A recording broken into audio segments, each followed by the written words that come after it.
હવેનું જે સેશન છે એમાં આપણે એનજીઓઝ જે કંઈ રિપ્રેઝેન્ટેટિવ છે એમની સ્ટોરીઝમાંથી શું શીખી શકાય એના વિશે થોડી વાત આપણે જાણવાનો પ્રયત્ન કરવાના છીએ. ખાસ આ સેશન રાખવાનો કેમ કે ઘણા બધા એનજીઓમાંથી રિપ્રેઝેન્ટેટિવ છે અને સીએસઆરના રિપ્રેઝેન્ટેટિવ તો પણ છે, એટલે ઘણાને એમ છે કે અમે કેમ નહીં અને આ કેમ, હા, એવું પણ એક લાગણી છે. આ એક જસ્ટ એક ઇનિશિયલ શરૂઆત છે અને આમાં આપણે ટ્રાય કર્યો છે કે અલગ 3 સેક્ટરમાં કામ કરતી જે એનજીઓઝ છે, સાથ જે છે તે અર્બન કોન્ટેક્સમાં કામ કરે છે વધારે, ઉત્થાન છે રૂરલ વિમેન સાથે પણ કામ કરે છે, બીજા ઘણા કામો કરે છે, તો એમને એના ફોકસમાં વાત કરવાની છે.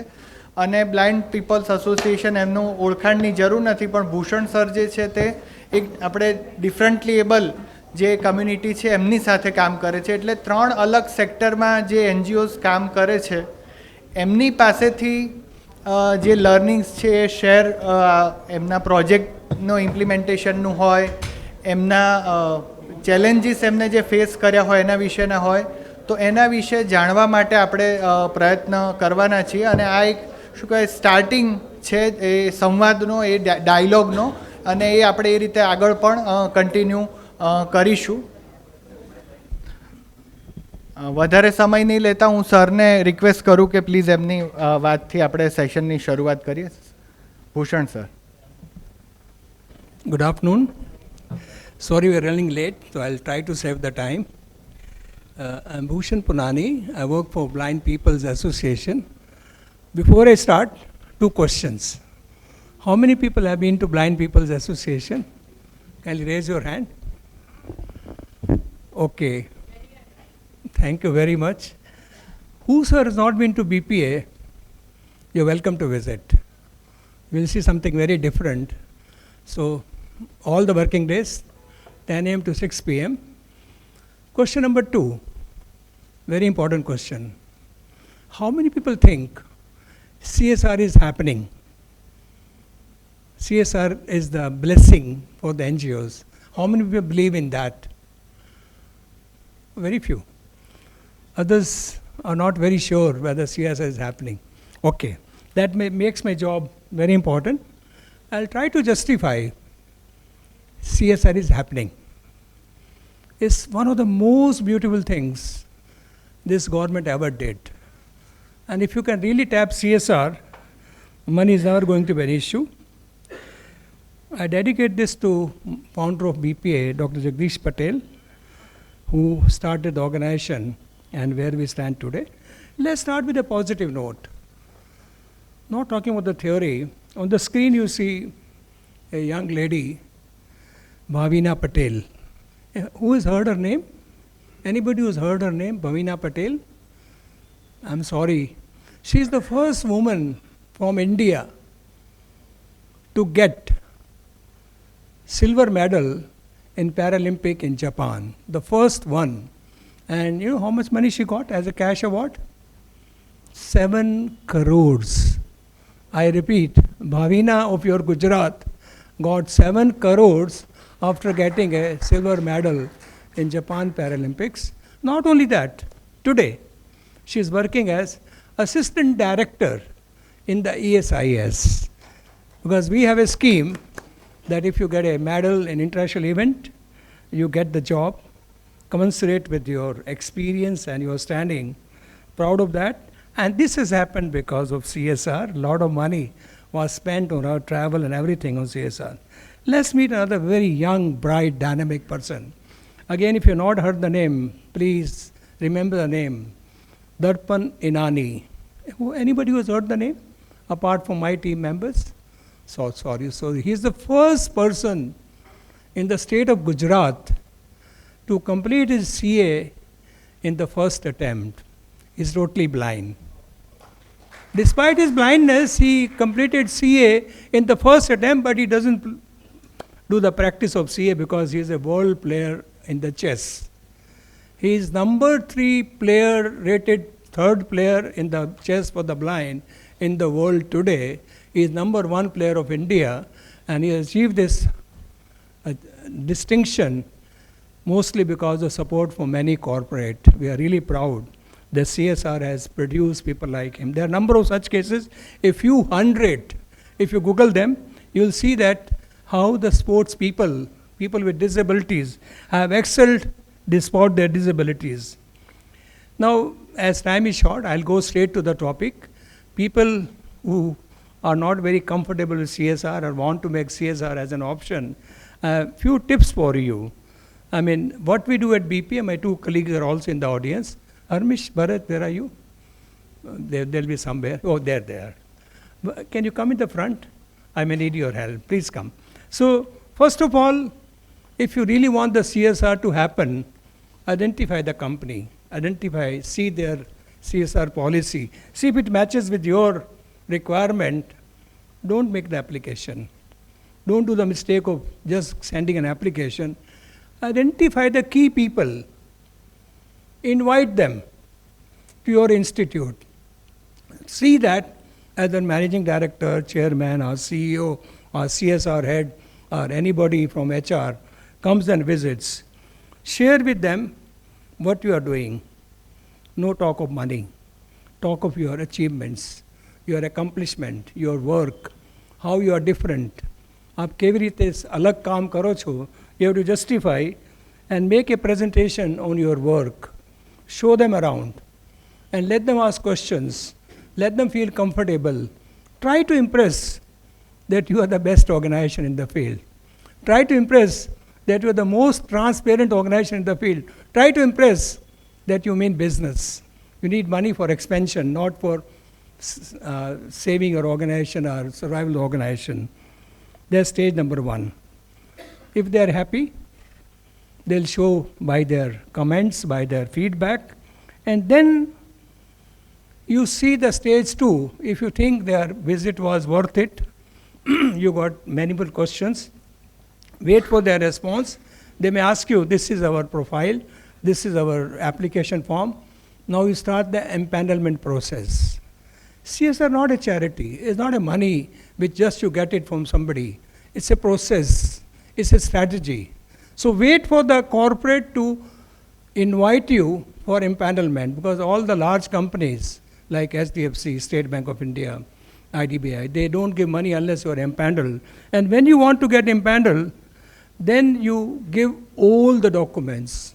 There are a few documents like registration certificate, HEG, CSR registration, 12A, list of trustees, etc., etc., etc. List is available, and give them all the documents with a proper project and justification thereof in as smaller words as you can, and then see that what is your other experience of CSR. Who are your CSR partners? What have you achieved so far? And how do you use your CSR money? And if you are able to complete this process, unless you complete this process, next process cannot start. You have to wait for that, and once you are empaneled, then you have to make an application. Now, while making an application, three things are very important. Your project and their details of CSR. There are 11 areas under Indian Companies Act, Schedule 7, where the CSR support can be provided.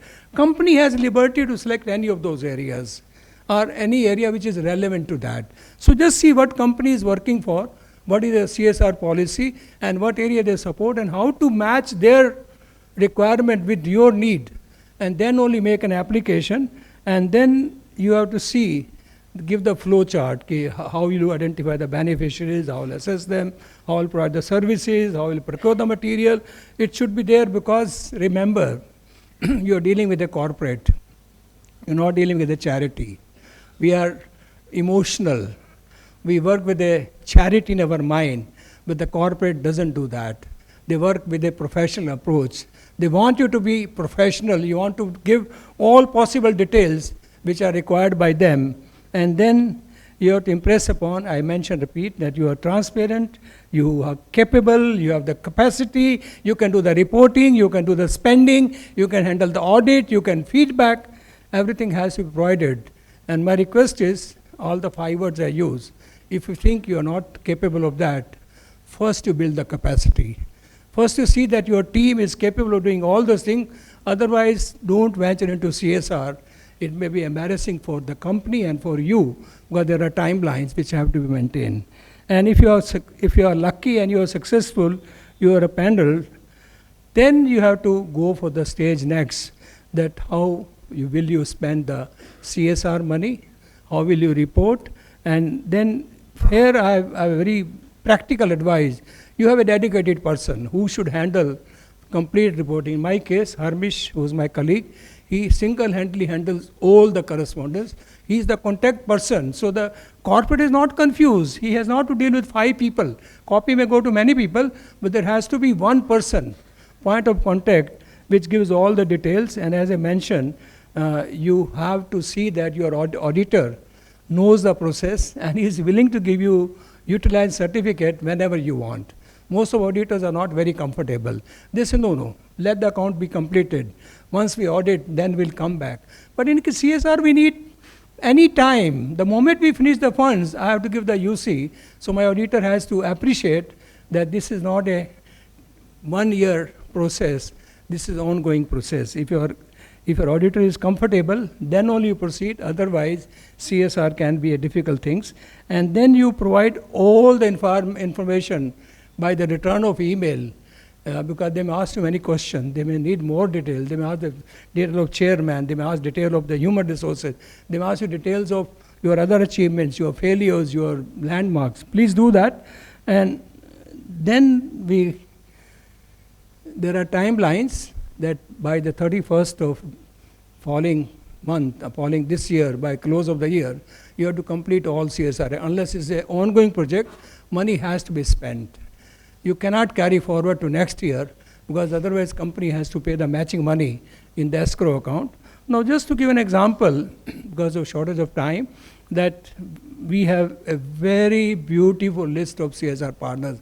I'm very proud when I'm standing before you.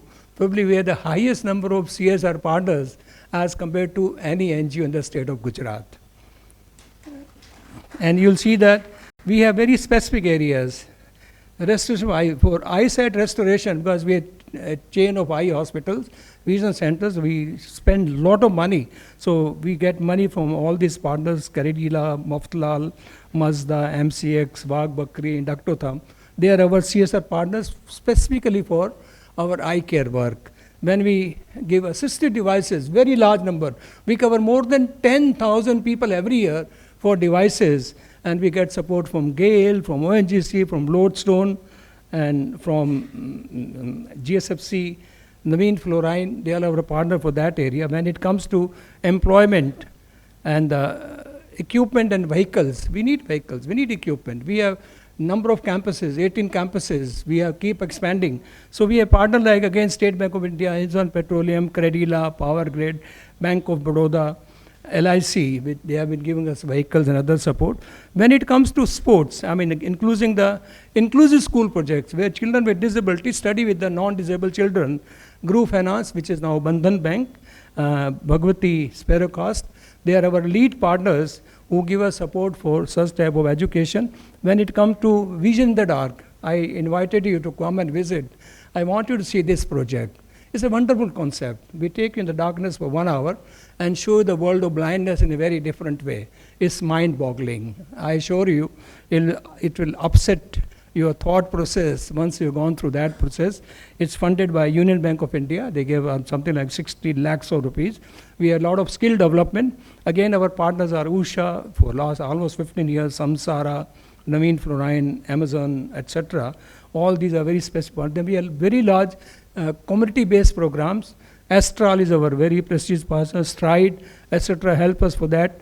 Then we have women health, the menstrual hygiene awareness, where we have Avas, Prudent, Astral again, Nutan Nagrik Bank, Stride Climate. There's overlap because they do for more than one projects.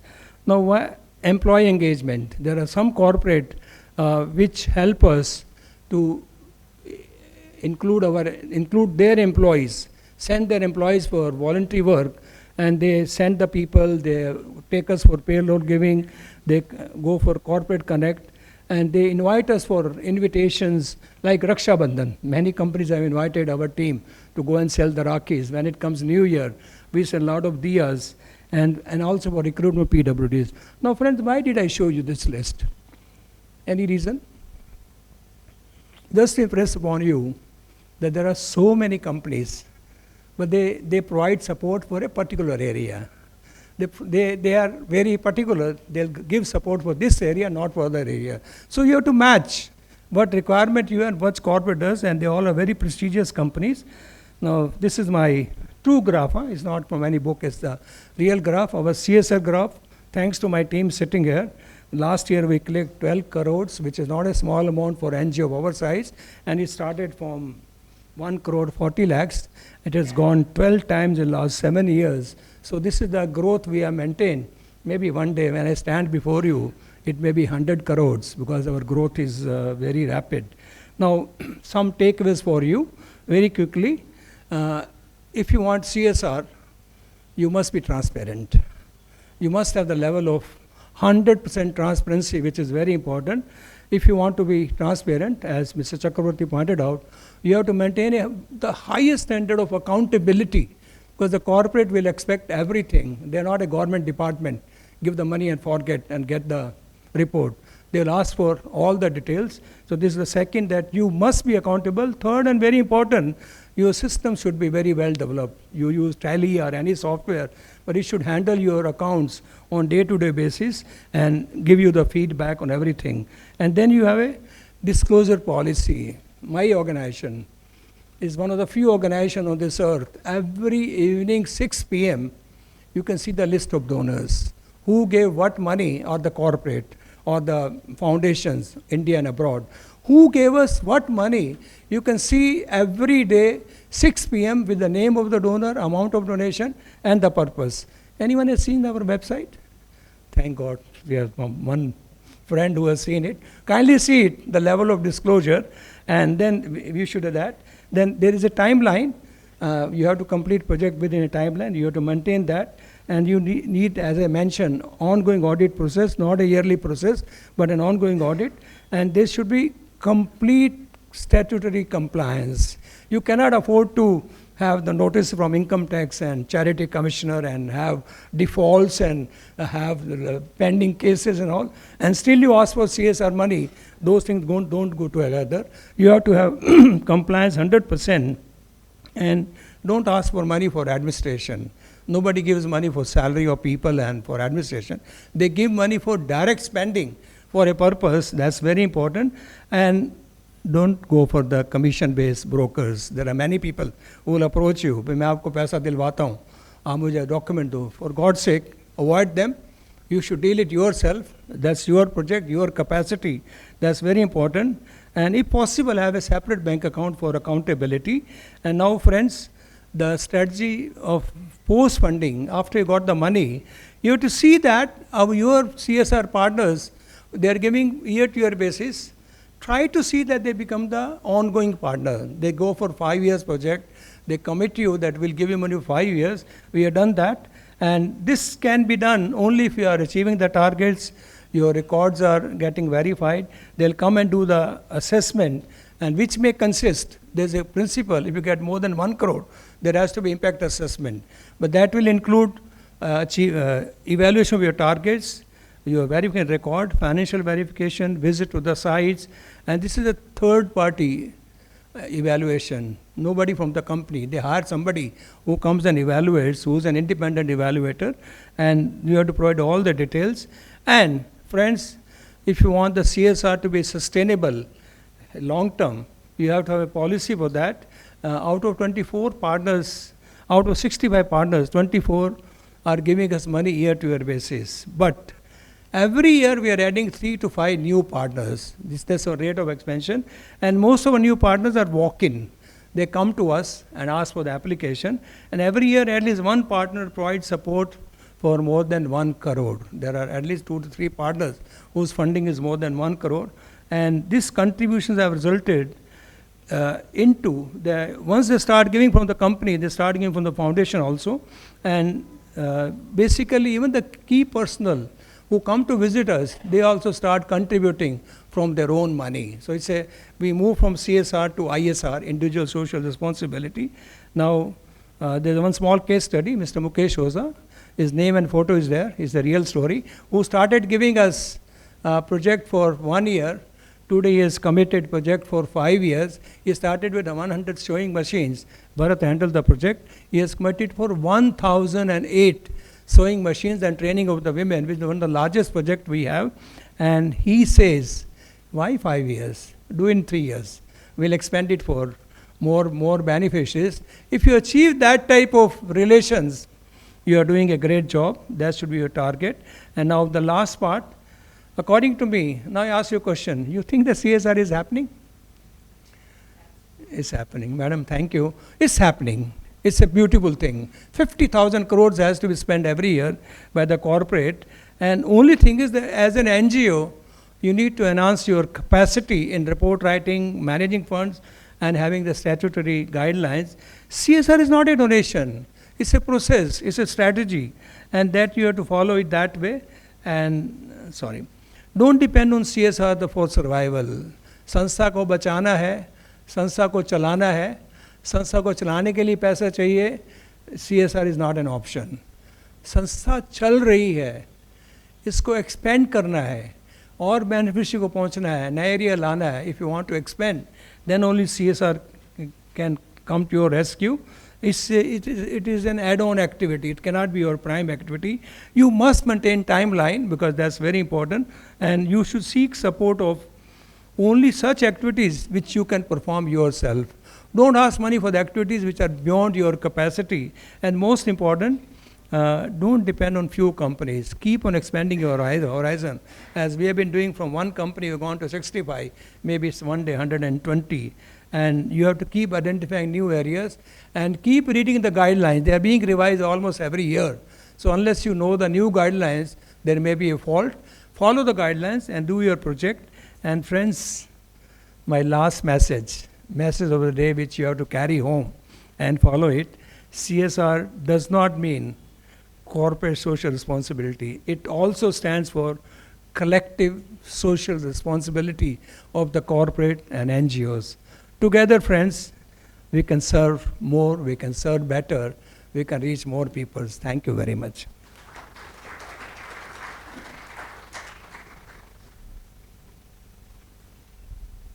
Now I would like Ms. Bela Joshi to share her insights.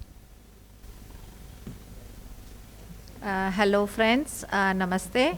I am from Saath Charitable Trust, or since the last 36 years, we have been functional in Gujarat and even in Rajasthan, and we, as you all know, are working more in the urban areas of all the cities.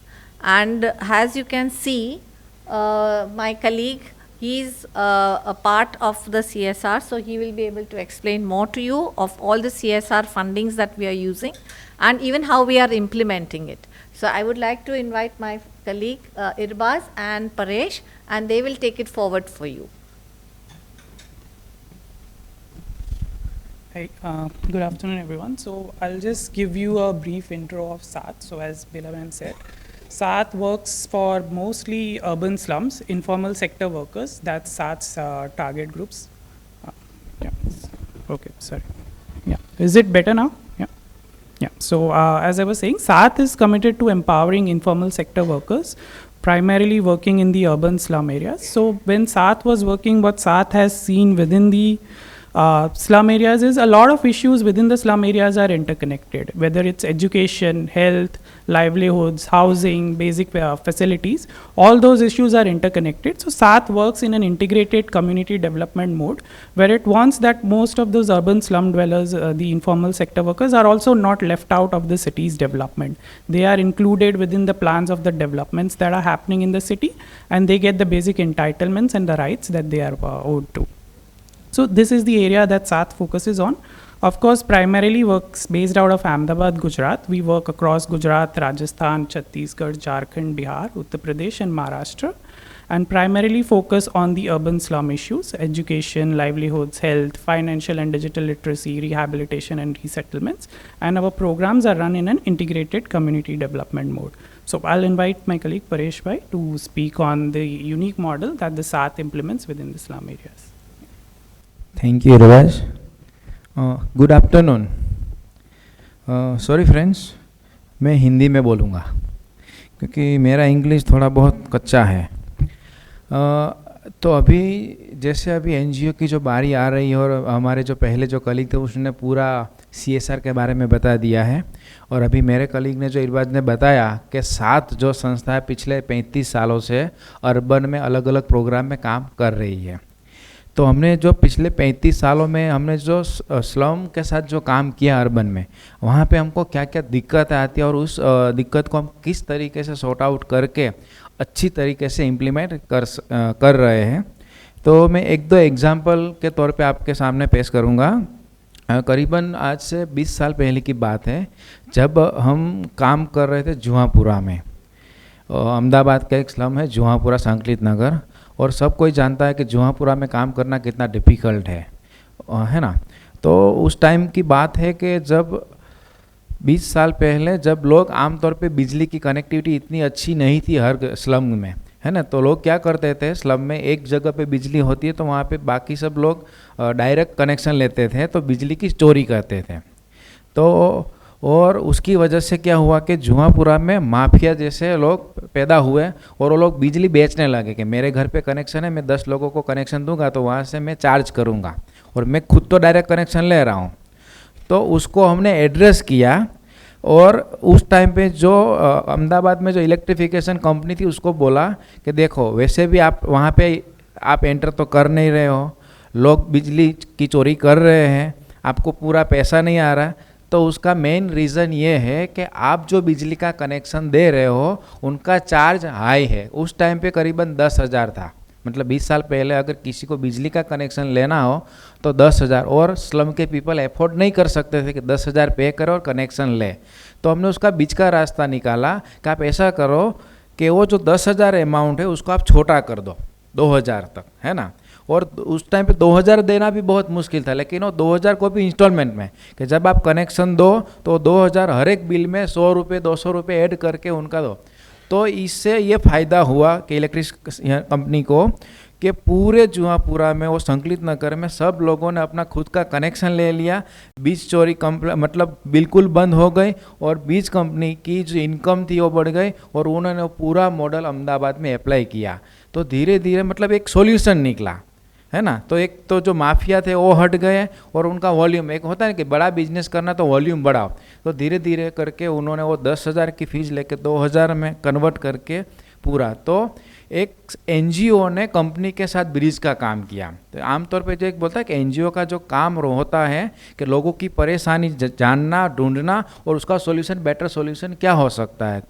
तो आज लगभग अहमदाबाद में क्या कहीं पर भी ऐसा कोई गांव या कोई शहर नहीं कि वहाँ पे बिजली का कनेक्शन आसानी से नहीं मिलता, और चोरी भी बहुत कम हो चुकी है। एंड देन मैं दूसरा एक एग्जांपल देना चाहूँगा। 2004 में हम सबको पता है कि जब गुजरात डेवलपिंग हो रहा था, गुजरात डेवलप कंट्री मतलब स्टेट कह रहा था, तो बहुत सारी BPOs कंपनी आई थी, डेटा एंट्री का काम शुरू हुआ था, 2004 की बात है। और मार्केट में बहुत सारे यूथ बेकार थे, उनको लाइवलीहुड की ज़रूरत थी, और बहुत सारी कंपनी नई नई आई थी, उनको एम्प्लॉयमेंट भी चाहिए था।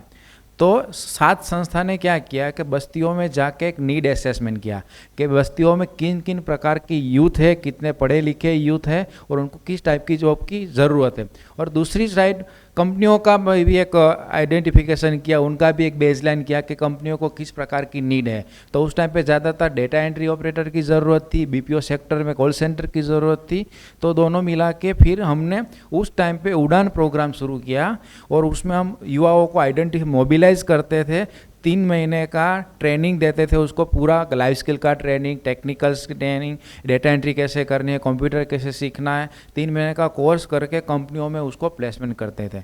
तो पूरा 2004 से लेकर हमने वो काम शुरू किया। फिर हम उसमें हमारा पार्टनर हुआ AMC को अच्छा लगा कि नहीं ये तो अच्छी बात है। फिर धीरे धीरे करके वो पूरा मॉडल गुजरात सरकार ने स्किल इंडिया के तौर पे उसको उम्मीद नाम करके अडोप्ट करके बड़े पैमाने पे आज भी वो चल रहा है। तो मतलब एक NGO का जो काम होता है कि ग्राउंड लेवल पे जो रियलिटी है उसको एक आइडेंटिफाई करना, और उनका क्या क्या बेटर सॉल्यूशन है, और सॉल्यूशन को आगे आगे लेके जा सकते हैं। अभी मैं एक लास्ट एग्जांपल देना चाहूँगा। अभी हमारा जो 7 का मेन ऑब्जेक्टिव है कि इंटीग्रेटेड एरिया डेवलपमेंट, कि कोई भी बस्ती में या कोई भी स्लम में या कोई भी शहर या कोई भी गांव का अगर हमें डेवलपमेंट करना है तो कोई पर्टिकुलर एक मुद्दे पे अगर हम काम करेंगे तो सही में उस एरिया या बस्ती का कोई डेवलपमेंट होने वाला नहीं है। अगर कोई सिर्फ पानी का मुद्दा लेके काम करेंगे तो पानी का प्रॉब्लम सॉल्व होगा, सिर्फ रोजगारी का मुद्दा लेंगे तो रोजगारी का प्रॉब्लम सॉल्व होगा, सिर्फ वुमन एम्पावरमेंट का करेंगे तो उनका प्रॉब्लम सॉल्व होगा, सिर्फ एजुकेशन पे काम करेंगे तो एजुकेशन में। लेकिन हमारा एक जो मॉडल है इंटीग्रेटेड एरिया डेवलपमेंट, तो उसमें हम ज़्यादातर ये करते हैं कि हमको एक एरिया आइडेंटिफाई करते हैं, उनका एक बेसलाइन सर्वे करते हैं और वहाँ पे जाके पूरा ट्रांजिट वर्क करते हैं कि उस लोग सुबह 5 बजे जाते हैं कि 5 बजे में उस बस्ती की समस्या, वहाँ पे लोग क्या करते हैं, रात को 9 बजे जाते हैं, दोपहर को जाते हैं और पूरा ऑब्जर्वेशन करके उस बस्ती की क्या नीड है, वहाँ के बच्चे क्या करते हैं, महिलाओं का क्या प्रॉब्लम है, ओल्ड एज का क्या प्रॉब्लम है, यूथ का क्या प्रॉब्लम है, पूरा आइडेंटिफाई करके पूरा मॉडल तैयार करते हैं। फिर उसके बाद उस बस्ती में कमेटी बनाते हैं, एरिया डेवलपमेंट कमेटी बोलते हैं। उसमें यूथ को भी रखते हैं, महिलाओं को भी रखते हैं, बुजुर्गों को भी रखते हैं, पढ़े लिखों को भी रखते हैं। और कमेटी बनाने के बाद आमतौर पे जो बोलते हैं ना कि PRA करते हैं, पार्टिसिपेटिव पूरा, तो हम वहाँ पे करते हैं SIP, सेटलमेंट इम्प्रूवमेंट प्लान।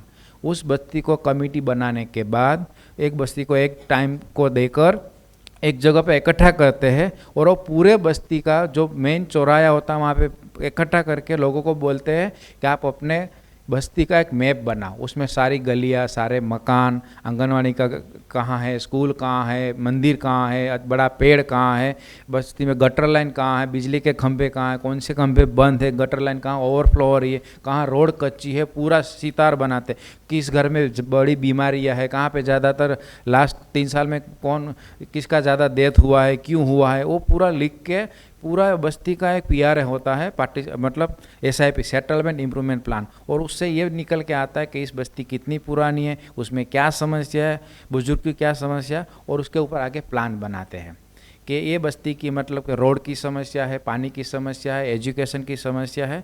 और हर एक कमेटी मेंबर को अलग अलग रिस्पॉन्सिबिलिटी जाती है कि ये जो 2 कमेटी मेंबर हो एजुकेशन की जिम्मेदारी लेंगे, ये जो कमेटी मेंबर है वुमन एम्पावरमेंट की जिम्मेदारी लेंगे, ये जो बुजुर्ग जो कमेटी मेंबर है वो इंफ्रास्ट्रक्चर की लेंगे। फिर उस कमेटियों को ट्रेनिंग दी जाती है कि अपने बस्ती की समस्या का समाधान किस डिपार्टमेंट में होने वाला है।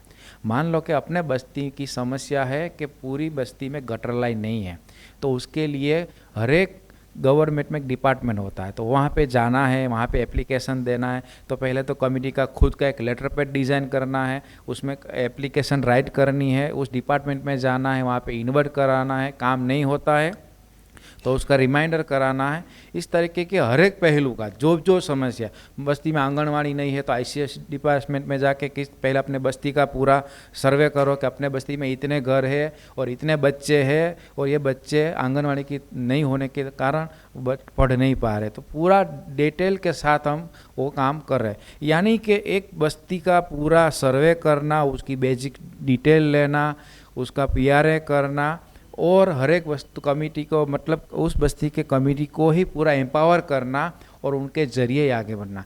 हम पिछले 5 साल से अहमदाबाद के अलग अलग मतलब 70 पॉकेट में काम करे 70, और वहाँ पे हमारी कमेटियाँ हैं। आप बिलीव नहीं करोगे, अभी तक हमारी 70 कमेटी है और पिछले 5 साल में हमने अलग अलग road, street light, gutter line के अलग अलग के ज़रिए का हमने, और उसमें कॉरपोरेटर को इन्वॉल्व करके, कमिश्नर को इन्वॉल्व करके करीबन 8 से 10 करोड़ का काम हमने मंजूर करवाया है अलग अलग बस्तियों में। जो आम तौर पे क्या होता है कि हम सब जानते हैं कि अहमदाबाद के 2 हिस्से, एक नदी के उस पार का हिस्सा, एक नदी के इस पार का हिस्सा।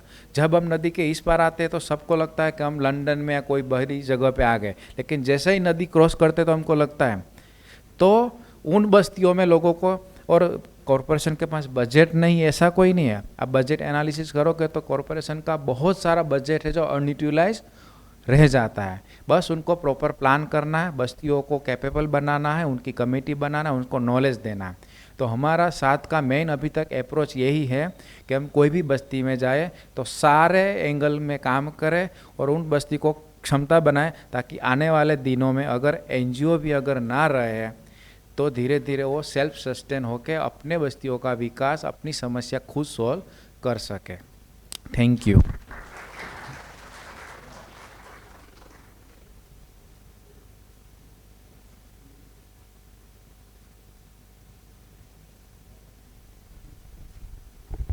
Okay, so now I invite Ms. Manisha Patel to share her insights. Good afternoon everyone. आप सबको नमस्ते. मेरा नाम मनीषा है और मैं उत्थान संस्था से जुड़ी हुई हूँ और लाइवलीहुड का वर्टिकल लीड करती हूँ. आज सुबह हम लोगों ने जितना भी सुना है, मुझे पता है कि जितने भी लोग यहाँ पे NGO सेक्टर से हैं, we have gone through all actually. So I will be discussing today कि कैसे हम लोगों ने working on everything to working just on 3 sectors, वो चेंज कैसा लाया. हमने कैसे क्लैरिटी लाया कि हमको कैसे अपना काम प्रेजेंट करना है, क्योंकि आई थिंक NGOs का ये बहुत बड़ा ड्रॉबैक होता है कि उनको समझ नहीं आता कि अपना काम कैसे प्रेजेंट करना है. एक केस स्टडी से लेके इंडिविजुअल ट्रैकिंग तक हम कैसे पहुँचे, ट्रैकिंग एवरी बेनिफिशियरी. सो ये एक मैं 1 मिनट लूँगी उत्थान को थोड़ा इंट्रोड्यूस करने के लिए, and then I will go to one livelihood programme जो हम कर रहे हैं. उसमें हमने क्या स्ट्रैटेजीज यूज़ की थी to make it more impactful and to make it more measurable. So Uthan का विजन है कि a society that imbibes and ensures the value of gender justice, equity and peace. Uthan was established in 1981. It's a 45-year-old organization modeled around gender and inclusive community empowerment. That empowerment को हम इसको एक gender transformative ज़्यादा मानते हैं, जिसमें हम ये कहते हैं कि पावर विद इन, वुमेन के power within, power to, वो सोसाइटी में पावर कैसा अपना यूज़ कर सकती है एंड वो अपनी डिसीजंस कैसे ले सकती है. ये 3 चीज़ को हम हमारी उत्थान एक वुमेन सेंट्रिक ऑर्गेनाइजेशन है और इसको हम कैसे अपने हम सारे प्रोग्राम्स में लाए, वो हम प्रैक्टिस करते हैं. So our mission is to empower grass root women and young girls to amplify their voices, access to the resources and bodily autonomy. We have touched 12 lakh plus people in 265 villages in 6 districts. एक और है कि उत्थान being 45 year old खाली 256 villages तक क्यों पहुंचा है, तो उसका एक रीज़न है कि हमारे लिए स्केल डेप्थ है. हाँ, हम ये समझते हैं कि जितने डेप्थ से काम करेंगे that we consider as scale, not the numbers we count as scale. So generally organisations में ये भी होता है NGOs में कि हम स्केल हरदम नंबर को मानते हैं कि how can we reach more people, how can we reach more districts, states, countries. So this was very clear to us कि हम लोग scale हमेशा depth को मानेंगे. हमारे जब 1981 में organization शुरू हुआ तो it was an organic, 4 women's ने सोचा कुछ करना है, they started exploring in Bhal region. और सिर्फ इंक्वायरी से, एक्टिव लिसनिंग से और शेयरिंग एंड एक्सचेंज से उन्होंने आइडेंटिफाई किया कि किस इशू पे काम करना है, एंड देन उनको लगा कि वुमेन के इशू पे काम करना सबसे ज़रूरी है. सो आई थिंक वुमेन का उत्थान का एक कल्चर रहा है कि हमेशा इट्स एन लर्निंग ऑर्गेनाइजेशन. कैसे हम नए इश्यूज़ को ला सके, कैसे हम अपने काम में ज़्यादा से ज़्यादा इश्यूज़ को जोड़ सके. So it has been a learning organisation. और हमारी मेन स्ट्रैटेजी 3 रही है कि institutional building and leadership development processes का बहुत पार्ट रहा है. We are process organisation. Since founding it has been very process organisation. और 1981 से लेकर 94 तक उत्थान ने कुछ लोगों को पता होगा भाल रीजन में काम किया, जहाँ पे एक माहिती करके एक ऑर्गेनाइजेशन का गठन हुआ. और फिर उत्थान ने माहिती को इंडिपेंडेंट कर दिया और 91 से 94 तक सिर्फ एक्सप्लोरेशन किया कि क्या करना चाहिए. और ये एक्सप्लोरेशन में ट्राइबल और कोस्टल दोनों एरिया में स्टडी किया गया। 2 साल तक स्टडी हुआ कि किन किन एरियाज़ में काम करने की ज़रूरत है, किन शिफ्ट्स पे काम करने की ज़रूरत है, और 94 में हमने कोस्टल और ट्राइबल रीजन्स में काम शुरू किया।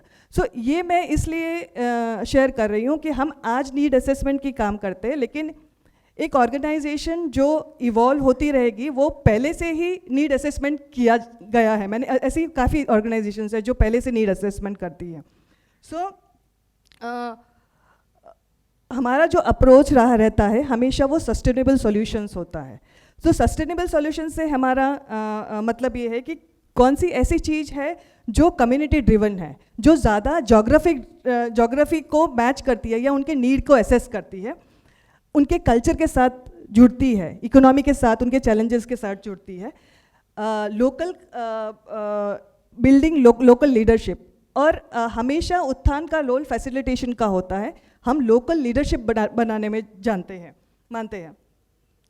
Institutional building is one of our strategy, जो हमेशा हम कोई भी गांव में एंटर करते हैं सबसे पहले एक विलेज डेवलपमेंट कमेटी बनाते हैं। सो एक संगठन है जिससे हम काम शुरू करते हैं। So institutional building leadership and community driven solutions are our strategies throughout these 45 years. We are working in these 7 districts. हर एक डिस्ट्रिक्ट में एक संगठन है, ये जो पर्पल कलर्स है, दीज आर द संगठन्स we are operating, and there is like 18,000 plus membership in all of them.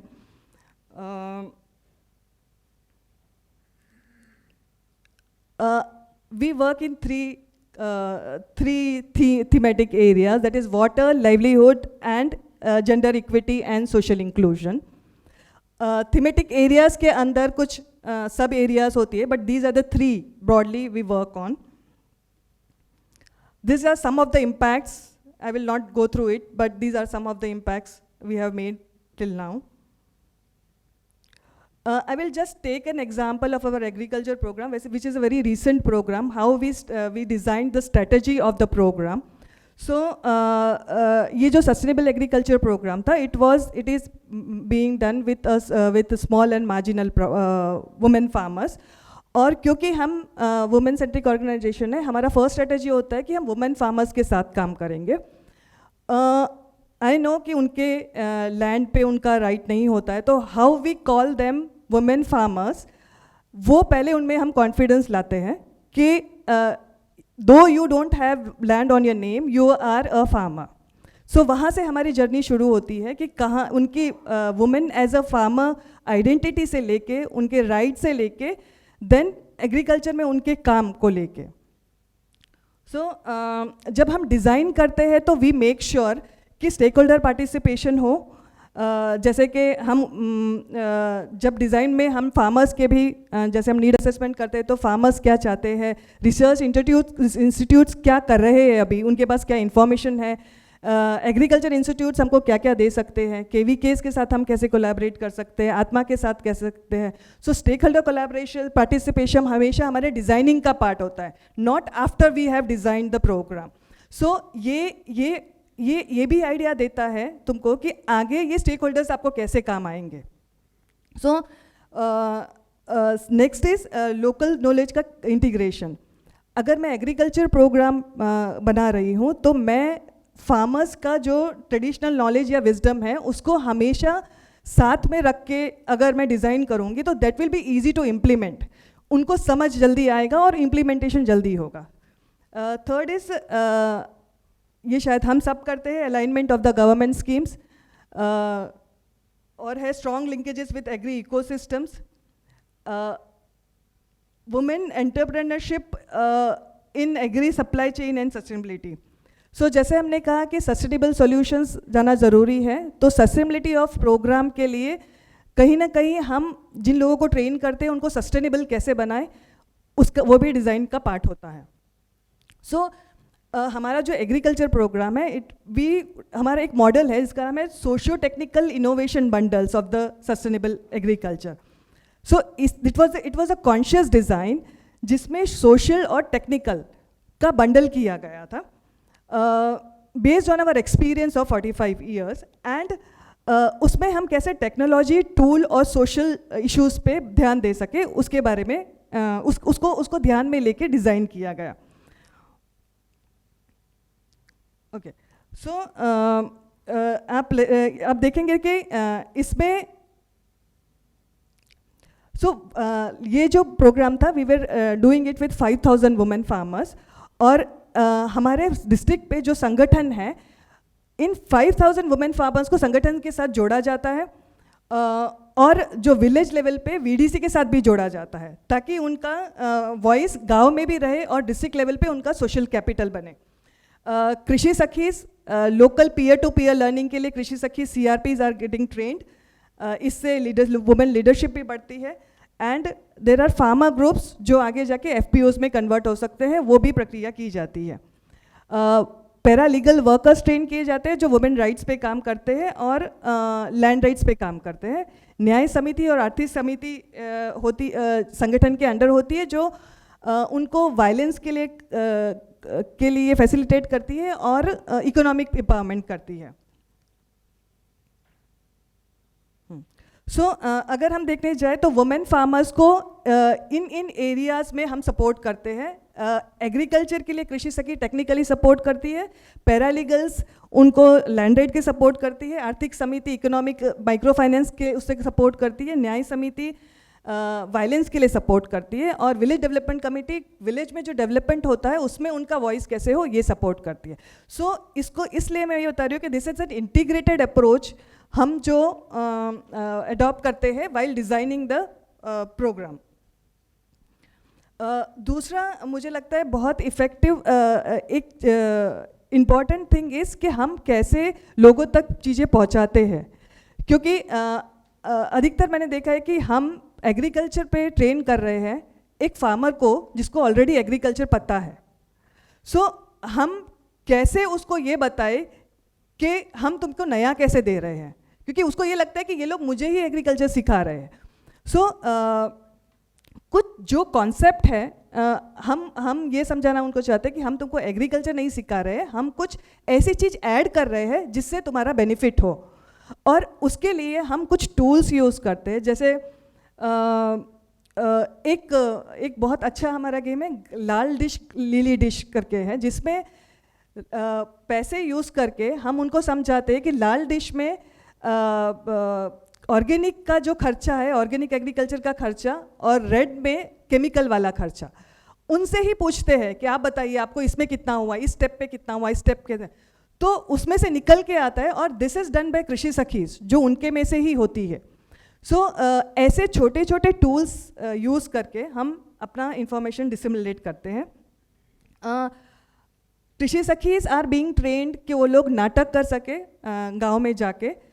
उनके ही लोग जब उनके सामने नाटक करते हैं तो दे फील कि हम में से ही कोई, ये ट्रस्ट बिल्डिंग के लिए ये बहुत ज़रूरी है. These are the strategy we use for trust building. जो कृषि सखीज का सिलेक्शन होता है that is also done by संगठन्स. तो संगठन से जब कोई एक हमको सपोर्ट मिलता है सिलेक्शन के लिए, तो वो ट्रस्ट बिल्डिंग के लिए बहुत इंपॉर्टेंट रहता है. तो जब भी हम कोई नए गांव में शुरू करते हैं अपना काम, तो trust building is the thing मुझे लगता है सब लोग फेस करते हैं. और these are the strategy we use for building the trust. संगठन के थ्रू सिलेक्शन करवाना, जो पुराने कृषि सखीज या CRPs है उनको यूज़ करके हम क्या नाटक कर सकते हैं, क्या कोई टूल यूज़ करके उनको बता सकते हैं कि इन लोगों ने एक्सपीरियंस किया है, अब आप भी एक्सपीरियंस कीजिए, उस तरीके का. कृषि सखीज को they are also technically trained on tabs, और वो लोग ऑडियो विजुअल्स दिखा के लोगों को ट्रेन करते हैं. These are some of the glimpse. जब कृषि सखीज ने हमारा मिलेट महोत्सव जो हुआ था उसमें they have performed on stage. We also had an honour to go to one programme event at Pune, जहाँ पे उन लोगों ने ये परफॉर्म किया था. देर आर समथिंग, जैसे मैंने कहा कि हमें लर्निंग ऑर्गेनाइजेशन होना बहुत ज़रूरी है. हम 3 साल का प्रोजेक्ट कर रहे हैं, अगर 2 साल के बाद हमको कुछ लगता है कि इसमें ऐड करना चाहिए, तो हम we should be bold enough to go and tell to donor कि हमें ये चीज़ ऐड करना है, क्योंकि अब हमें लग रहा है कि इसकी ज़रूरत है. So this was something which were added after 2 years of start. हमने अब हमको ये रियलाइज़ हुआ कि कृषि सखीज 3 साल के बाद अगर ख़त्म हो जाता है प्रोजेक्ट तो हमारी पूरी मेहनत वेस्ट जाएगी. So what we did is कि हमने उनको एंटरप्रेन्योर बनाने का सोचा through BRC bio resource centre, जहाँ पे सारे ऑर्गेनिक प्रोडक्ट्स मिलेंगे. इससे ये 2 चीज़ हुआ. एक तो सस्टेनेंस ऑफ द जो लोग ऑर्गेनिक करेंगे उनको सपोर्ट मिला ऑर्गेनिक प्रोडक्ट का, और कृषि सखीज को सपोर्ट मिला ये चीज़ करते रहने का. So sustainability can help both ways. Organisation जो CRPs है उनको भी, और जो काम इश्यूज़ पे हम काम कर रहे हैं उसको भी. This was something we have learn from years. जैसे मैंने कहा कि कैसे 1 स्टोरीज से हम लोग इम्पैक्ट पे गए. हमने बेस लाइन एंड लाइन तो सब लोग हर एक करता है, अब 1 फर्स्ट ईयर और लास्ट ईयर, लेकिन हमने 5000 फार्मर्स का सारा डेटा ट्रैक किया थ्रू आउट द सीजन. जैसे एग्रीकल्चर के 2 सीजन्स है, 3 सीजन्स है. हर एक सीजन में हम खेडूत पोथी में या फिर फार्मर्स डायरी में सारा डेटा लेते हैं कौन कौन से. और दूसरा हमने ये किया कि प्रैक्टिसेस को छोटे छोटे चीज़ों में डिवाइड कर दिया. लाइक अगर मुझे सस्टेनेबल एग्रीकल्चर सिखाना है तो उसको 13 प्रैक्टिसेस में डिवाइड कर दिया, और वो प्रैक्टिसेस को कैसे ट्रैक करेंगे हमने वो सोचा. तो जब तुम छोटे चीज़ों में डिवाइड कर देते हो तो ट्रैकिंग ईजी हो जाता है. So now our farmer diary consist of 13 POPs, और कृषि सखी ये फार्मर डायरी भरती है और फार्मर्स को ने जो अडॉप्ट किया है उसको टिक करती है. लाइक अगर उसने जीवामृत यूज़ किया है तो यूज़ ऑफ जीवामृत में वो टिक करेगी. सो वी नो कि ये इतने प्रैक्टिसेस उसने पूरे किए हैं, जिसकी वजह से वी कैन से कि they have transited to sustainable agriculture. तो ये दिस वाज समथिंग. दूसरा, कृषि सखीज और टीम के लिए हमने लैंग्वेज जो है ट्रैकिंग में जो लैंग्वेज होता है MIS में, वो गुजराती हिंदी दोनों में गुजराती हिंदी एंड इंग्लिश में रखा, जिससे CRPs भी भर पाए और टीम भी अच्छे से भर पाए. वैलिडेशन का डेटा वैलिडेशन कैसा का है उसकी भी एक प्रोसेस बनाई गई. सो सबसे बड़ा चैलेंज हमको ये आया कि being a gender organisation, empowerment को हम कैसे मेजर करें. जनरली ये एक बहुत बड़ा सवाल होता है, एम्पावरमेंट को हम कैसे मेजर करें. So we also made some KPIs जो एम्पावरमेंट को मेजर करते हैं. उनके कितने कृषि सखीज है या कितने वुमेन फार्मर्स हैं, वो अपने डिसीजंस किस किस POPs में लेते हैं. अगर आज मुझे कुछ उगाना है तो क्या मैं वो डिसीजन ले सकती हूँ. अगर वो हाँ बोलती है तो then it will go to empowerment. So measurement of empowerment अभी तक हमारे लिए सक्सेस स्टोरीज हुआ करता था. नाउ वी ऑल्सो हमारे उसके भी KPIs है. So this is something. मुझे लगता है कि अगर हम बात करते हैं CSR या किसी भी फंडर्स को जानने के लिए, अभी सबको ही एवरीवन वांट कि मेजरमेंट होना चाहिए. तो I think working on MIS very deeply can change the numbers what we are talking about.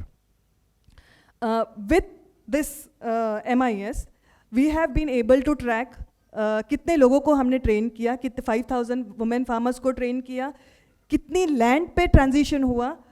80% of farmers adopted the practices. 58 कृषि सखी got empowered and 450 farmers secured their own land right. और कितने का input cost कम हुआ, कितने का income increase हुआ. So these are the things we could track because of the strong MIS. So our इसके साथ साथ हमारा की लर्निंग था कि अगर हम एग्रीकल्चर पे काम कर रहे हैं, हम पानी को अलग नहीं रख सकते. अगर हम एग्रीकल्चर पे काम कर रहे हैं, हम टेक्नोलॉजी को अलग नहीं कर सकते. सो जैसे जैसे हम इवॉल्व हुए, हमने एग्रीकल्चर के साथ वाटर सिक्योरिटी प्लान बनाया जो उस विलेज के लिए ज़रूरी था, एग्रीकल्चर के लिए ज़रूरी था. वाटर सिक्योरिटी प्लान बनाया, टेक्नोलॉजी को कैसे एग्रीकल्चर और वाटर दोनों में ला सके ये देखा. सो ये समझ आया कि जितना इंटीग्रेटेड अप्रोच हमारा होगा उतना इम्पैक्टफुल हमारा प्रोजेक्ट हो पाएगा. So these are some of the stories. I think I don't have time.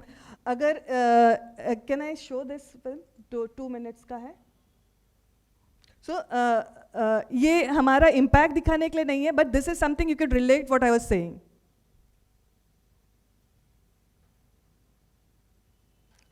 So this is one story I would like to share कि एक this is a story from एक woman farmer से कैसे कृषि सखी बनी और कृषि सखी से कैसे entrepreneur बनी, and now she is earning like 1 lakh rupees per month. और this is just one story. We have many and we have numbers also. So I think जैसे आगे भी बहुत सारे स्पीकर्स ने बोला कि तैयारी करनी पड़ेगी हमको. तैयारी में आई थिंक ये सारे फैक्टर्स है जहाँ पे हमको काम करने की ज़रूरत है. So thank you so much. Thank you for the opportunity.